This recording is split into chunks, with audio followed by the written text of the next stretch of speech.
Hey, what's up, everybody? My name is Dave, and as you know, I interpret everything. And today I'm taking a look at the 2008 film Be Kind, Rewind. It stars Jack Black and Mos Def as a couple of people that operate a VHS rental store, not unlike everybody's favorite Blockbuster Video, Family Video, Hollywood Video. The list goes on and on and on. Now, if you love Blockbuster and miss it, then honestly, that's enough reason for you to consider this movie a must-watch. And while I totally agree with that, it goes even deeper for me personally. So let's get into it. Be Kind, Rewind ultimately stars Jack Black and Mos Def operating this video store that is ultimately in the process of dying. The building itself is set to be demolished, but in the meantime, these characters try their hardest to keep the business afloat. But things turn awry when Jack Black's character gets magnetized, whatever that means, and he ends up erasing the entire collection of VHSs. So they decide to take those VHS tapes, get a camcorder, and simply remake all of these movies on their own with the limited supplies and limited budget that they have in store. What they're ultimately doing in this movie is they're making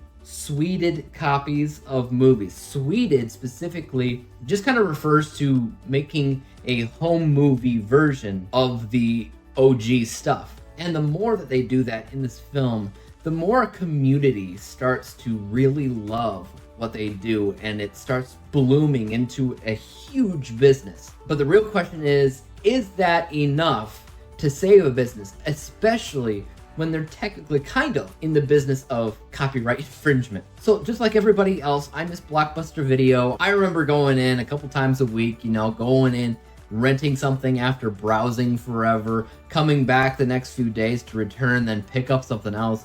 It was just a way of life. But past that, the movie's actually a lot more special to me specifically because kind of in a huge way, that was my life. I was always into filmmaking ever since I could remember, and that is not just a random guess. It literally is my earliest memory. My brothers and I had a huge fat VHS camcorder where we filmed so many different short films, a lot of which were based off of actual stuff, where we would remake the movies that we loved watching in the theater or on VHS tape or later on DVD. We remade or reimagined such things as the Power Rangers series or Godzilla or Star Wars or Dr. Quinn, Medicine Woman, or like Batman Forever, and so on and so forth. This was something that we did over and over and over almost my entire life. Yes, they got more serious the older that we got, but I have so much respect watching this movie because it reminds me of my own childhood. And I guess one of the most important things to take away from this movie specifically is that it captures a lot of really important things when it comes down to feel-good movies. What you see in this movie is a subtle yet incredibly effective use of showcasing the bond of friendship, the love of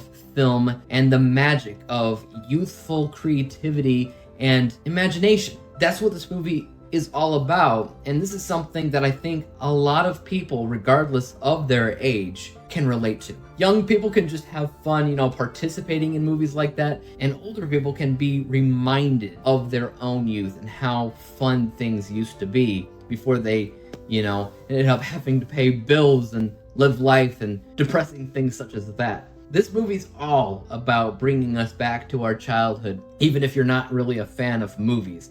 Though, it definitely helps if you are. It's just an incredibly fun and feel-good film as a whole. I think that it's a love letter to video rental stores such as Blockbuster and so on and so forth. I mean, just as a sub-story in the film, one of the narratives that's going on is the owner of this establishment is going around place to place trying to find a way to stop his business from shutting down. And no matter where he turns, it's like corporations and capitalism and whatever is always one step ahead of him, and it's like impossible to stop. No matter how much happiness and joy this business brings to the neighborhood, it doesn't seem to matter because money is more important. Honestly, I feel like if you've never seen this movie and you go in to see it right now, you might be impressed at the direction that the film takes and the growth of the characters, because the way that it starts out is kind of different than the way that it ends. I mean, obviously in the very beginning of the movie, Jack Black gets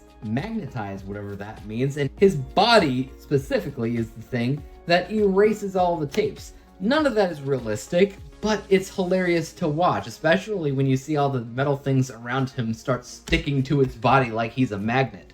This is not a storyline that sticks from beginning to end, though, which is a good thing, because I feel like if it was, the movie would probably run into some problems. But thankfully, they understand that it is indeed a gag, and as a gag, it is welcome to stay for a very limited time, and this movie knew exactly what it was doing in terms of Jack Black's character and Mos Def's character, and I always found it interesting that it was Jack Black and Mos Def who appeared in this film, because when it comes right down to it, a lot of different people could probably portray these characters, but Jack Black does amazing in what he's doing here. I had the thought that if anybody else played in Jack Black's role, maybe Patton Oswalt, just given the fact that he's kind of a nerd, he knows a lot about movies, and it would just mirror his own real personality. But I'm glad they did Jack Black, because Jack Black's hilarious, and as a fellow nerd that has gone out and filmed my own version of movies just like they do in this film, I felt right at home while watching the movie. At the end of the day, this is one of those movies that I consider to be a hidden gem. It came out in the year 2008. 2008 was a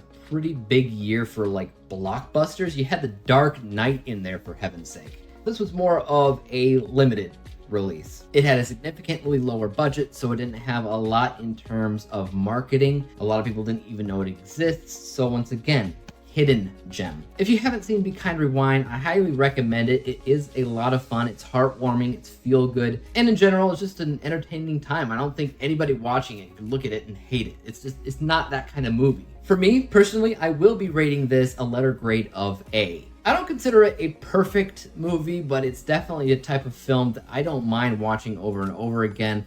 I personally relate a lot with it. I know that not everybody will. Obviously, more people will connect to the love of Blockbuster and video rental stores than literally filming and remaking actual movies.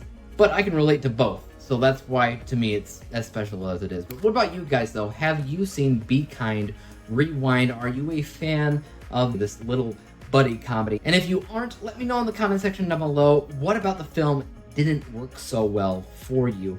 Also, as for YouTube, you guys know what to do. Hit the like, subscribe button, and bell to be notified when I come out with my next review, whatever that may be. And until then, peace out.